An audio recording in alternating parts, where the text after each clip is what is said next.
It's nice to see a movie with positive message for a change.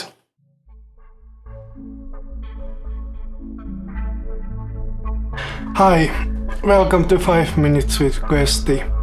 This time I want to talk about Tomorrowland, A World Beyond. Movie was marketing disaster in Finland.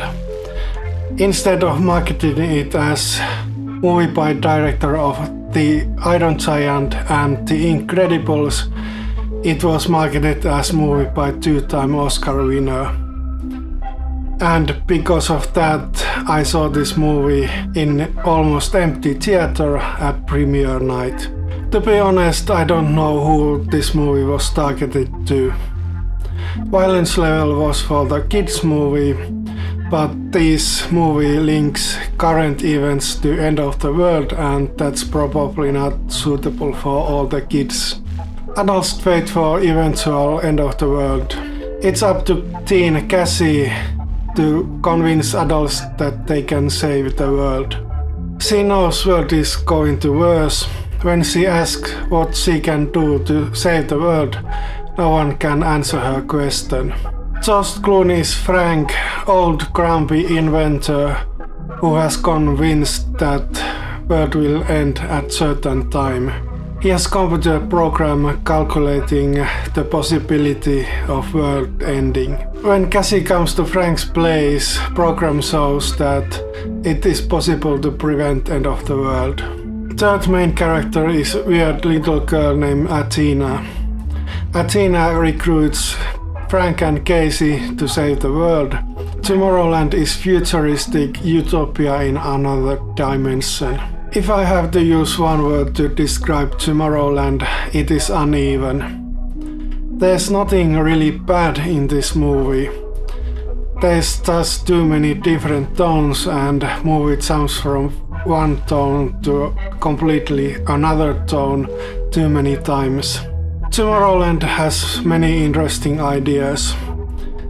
Some are visual elements which become story elements later in the movie. Movie references old science fiction a lot, but story is not as good as its parts.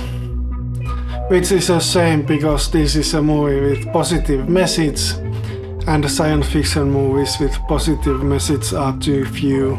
Story is the biggest problem of this movie. For most of the movie, our characters try to get to Tomorrowland, and when they finally get there, we learn almost nothing about Tomorrowland. Nothing what has happened there and what is Tomorrowland's relationship to our world. I was entertained for the whole movie. There are a couple quite intense action scenes for kids movie. Athena is the best character. She was best written character, and the actor was right for the part. Main character Casey took backseat every time Frank and Athena were on screen. Alone or with one of them, she had a role to play. But when both of them were on screen, she was the third wheel. Frank was interesting character when he had his inventions and when he followed the plan. He didn't have neither when they got to Tomorrowland. Tomorrowland part doesn't work. It feels like they had to change the ending because test audiences didn't like the original ending. I think original ending had more nuances. Now there is a point after which all the nuances go more into black and white, and this makes Tomorrowland part less interesting. I wish more people would see Tomorrowland, not because it's a great movie, but because it has positive message that we can change the world if we think we can change the world and we don't give up. That was it for this time. See you next time. And remember, never give up, never surrender.